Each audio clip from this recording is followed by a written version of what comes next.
On the same, decision makers across the continent have been challenged to listen to the voices of children in the ongoing discourse on climate change.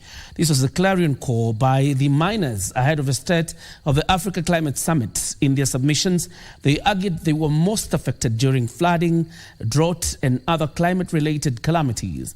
Nancy Okware has details of sentiments by various stakeholders who held several meetings as a program, or rather as a precursor to the start of a three-day summit to be held in Nairobi. Hours to the start of the Africa Climate Summit. In Nairobi, children gathered to discuss the impact of climate change, advocating to be included in the decision-making table. People are throwing plastics into the floor, thinking that it's not going to rain anywhere.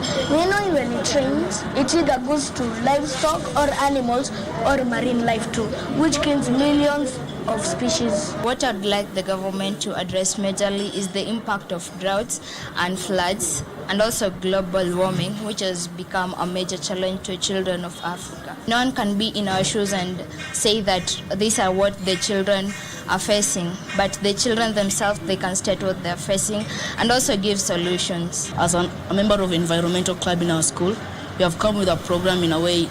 Each and every year, when a student is admitted in the school, you plant a tree and you take care of it until the day you leave the school. They said they have been in the forefront to reverse the negative effects of climate change.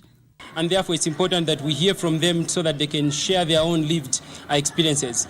But also it's important to highlight to the decision makers that children are not just passive victims of the climate crisis. They have solutions that they are trying out in their own individual right. When you have issues with climate change, children have no time to go to school. Most of them have to make choices to either go collect water or go to school, and going to collect water becomes a crime, and therefore they are not able to pass. When we have issue of climate change, there's not enough food, and therefore there's no food for children to eat. So malnutrition becomes very high, and therefore death rate among children is inevitable. Meanwhile, in Kisumu County, a group of cyclists set off for Nairobi. The cyclists, who are expected to arrive in Nairobi on Tuesday for the Africa Climate Summit, will sensitize Kenyans on climate change at various stopovers. Now, along the way, we have a number of activities as well.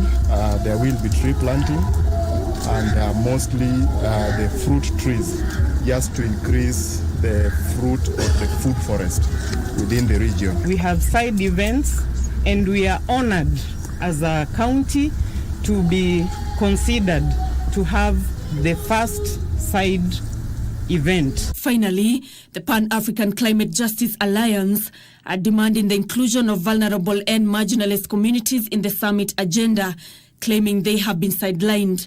The group has called on the African leaders to stand by the principles of climate justice, human rights, gender equality, intergenerational equity in all climate policies and actions. Aspiration number 6 of the African Union sees a continent whose development is led by the people, whose decision-making is participatory.